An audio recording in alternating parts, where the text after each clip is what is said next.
करनाल के अंदर, जहाँ से वो एमएलए भी रहे हैं मुख्यमंत्री की, वहाँ पर इतनी भीड़ होगी कि मुख्यमंत्री जी को बेचैनी होगी और जो अनियमितताएं हैं सरकार की वो हम उजागर करेंगे। नमस्कार, तस्वीरें आप देख रहे हैं हरियाणा के करनाल से। करनाल पहुंचे हैं जेजेपी पार्टी के नेता दिग्विजय चौटाला। आप देख सकते हैं तमाम जो युवा हैं उनका स्वागत भी करते हुए नजर आ रहे हैं और हर जिले में इस तरीके से एक युवा योद्धा जिला सम्मेलन जो है वो कर रहे हैं, जो करनाल में भी होगा और उसी की तैयारियों को लेकर आज मीटिंग के लिए पहुंचे हुए दिखाई दे रहे हैं, जिसमें आप देख सकते हैं तमाम जो जेजेपी के नेता है वो यहाँ पर नजर आ जाएंगे। बड़ा सम्मेलन होने जा रहा है जिसको लेकर दिग्विजय चौटाला का दावा है कि जब ये सम्मेलन यहाँ होगा जहाँ से मुख्यमंत्री भी रहे हैं तो मुख्यमंत्री को बेचैनी हो जाएगी। फिलहाल आप देख सकते हैं कि तमाम जो करनाल के जेजेपी नेता हैं वो यहाँ पर जुटे हुए दिखाई दे रहे हैं। युवा योद्धा सम्मेलन जो है 27 जनवरी को करनाल में होने जा रहा है। इससे पहले 22 जनवरी को कुरुक्षेत्र में होगा। उन्हीं तमाम तरह की जो तैयारियां हैं उसको लेकर आज तमाम नेताओं से मीटिंग करते हुए नजर आ रहे हैं, उनसे बातचीत भी। जिस पार्टी के अंदर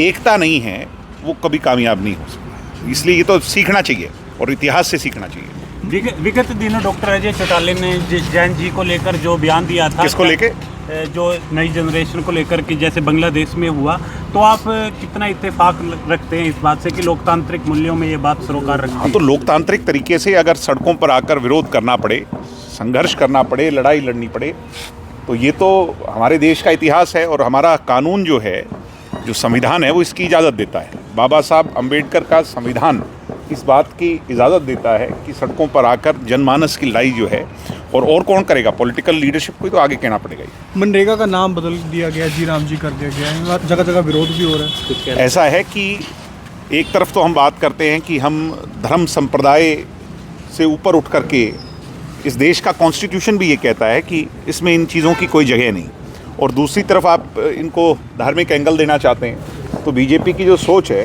वो यहाँ पे स्पष्ट हो जाती है कि किस प्रकार जो है लोगों को गुमराह करते रहो, लोगों को भटकाते चलो। मूल मुद्दे क्या हैं, उससे मनरेगा के अंदर जो गरीब जनता है उन्हें ज़्यादा फ़ायदा देना चाहिए था। नाम बदलने से क्या होता है? बीजेपी प्रेस कॉन्फ्रेंस कर रही है अलग अलग जगहों पर, आज करनाल में भी है, फ़ायदे गिनवा रही है। किस चीज़ के? नहीं, मैं ये मानता हूँ कि फिर सॉवरेन स्टेट कैसे हुए हम, जिस देश के अंदर सब धर्म संप्रदाय, सब जातियों के लोगों को समान अधिकार है, तो फिर दूसरे क्या कहेंगे? अगर कल को जो दूसरे धर्म संप्रदाय के लोग हैं, अगर उनके हाथ में कोई महकमा लग गया तो वो अपने हिसाब से नाम रखेंगे। क्या ये सही दिशा है हमारे देश को आगे बढ़ाने की?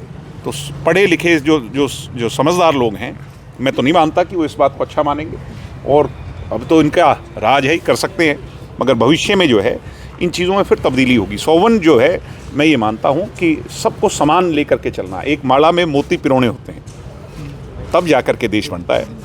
जो युवा योद्धा सम्मेलन है उसको लेकर कितनी वो है, क्या लगता है आने वाले भविष्य में? अब हमारे हरियाणा में तो कभी आपने सुना था यहाँ पे हिंदू मुस्लिम का दंगा कभी हो? कभी कल्पना भी नहीं की थी।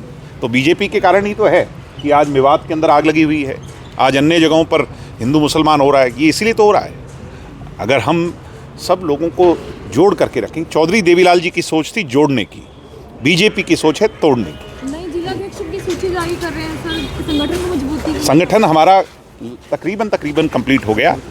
युवा इकाई के अंदर हमने 450 से ज़्यादा पद दिए हैं, और आने वाली 31 तारीख को कुरुक्षेत्र के अंदर हमारी पूरी कार्यकारिणी की पहली मीटिंग होगी, जिसमें दुष्यंत सिंह चौटाला जी मूल मंत्र देंगे। और 13 मार्च जो डॉक्टर अजय सिंह चौटाला जी का जन्मदिन है, उस दिन हम प्रदेश के किसी कोने में बहुत बड़ी युवाओं की एक रैली करेंगे। और प्रदेश की जो सरकार है, जन विरोधी जो सरकार है नायब सिंह सैनी की, युवा विरोधी जो सरकार है, मैं इसलिए कह रहा हूँ क्योंकि आज देखो बेरोजगारी कितनी है, आज गुंडागर्दी कितनी है, आज घोटाले कितने हैं, आज जो इनके बोर्ड्स हैं, जो परीक्षाएं होती हैं, वो सारी की सारी अदालतों में अटकी हुई हैं। तो इसलिए युवा पीढ़ी को संगठित करना बहुत आवश्यक है, और उसी के लिए आज हम करनाल में आए हैं।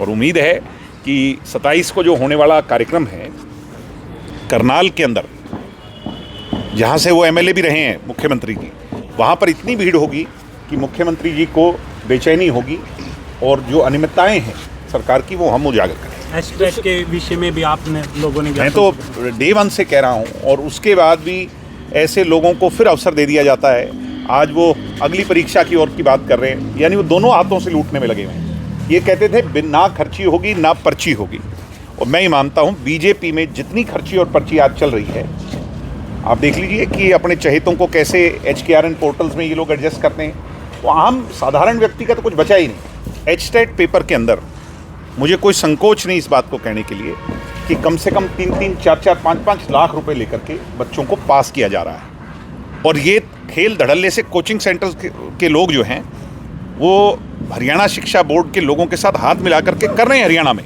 आप भी जानते हो, लोग पैसा लेकर के एचटेट में पास हो रहे हैं। सोशल मीडिया इन्फ्लुएंसर है हर्ष चिकारा, जिन्होंने विधानसभा चुनाव में लड़ा, उनका घर सील कर दिया गया था, काफी दिनों से दिख नहीं। वो बिल्कुल गलत है। मैंने क्या कहा कि किसी पर ये गुंडागर्दी नहीं तो और क्या है कि बीजेपी के खिलाफ आप बोलोगे, बीजेपी के खिलाफ आप लड़ाई लड़ोगे तो आपका घर सील कर दिया जाएगा। यानी ये तो उस रास्ते पे चल पड़े वो जो जिसको जंगल राज असली मायने में कहा जाए, यानी इनके खिलाफ कोई ना बोले। तो ये एनार्किज्म नहीं है तो क्या है? मैं तो इसको एनार्किस्ट स्टेट मानता हूँ। इसलिए मैं बार बार कहता हूँ युवा पीढ़ी के मेरे साथियों से कि अभी हमें लड़ने की ज़रूरत है, अभी हमें संगठित होने की ज़रूरत है। जो इनसे अब लड़ जाएगा वो लंबी लड़ाई ये मान करके चलो कि जैसे इंदिरा गांधी से लड़ करके असली मायने में डेमोक्रेसी बचाई थी हमारे लोगों ने, अब इस सरकार इस शासन से लड़ करके हमें डेमोक्रेसी को फिर बचाना है। दिग्विजय जी, पंजाब में आम आदमी पार्टी पंजाब केसरी के ठिकानों पर जो हमला है वो कॉन्स्टिट्यूशन पर हमला है भगवंत मान सरकार का। यानी चौथे स्तंभ पर अगर विश्वास ही नहीं है तो फिर कैसे आपने संविधान की शपथ लेकर के मुख्यमंत्री पद ग्रहण कर लिया? तो राजनीतिक तौर पर टारगेट, निश्चित तौर पर राजनीतिक तौर पर टारगेट है, राजनीतिक तौर पर नहीं।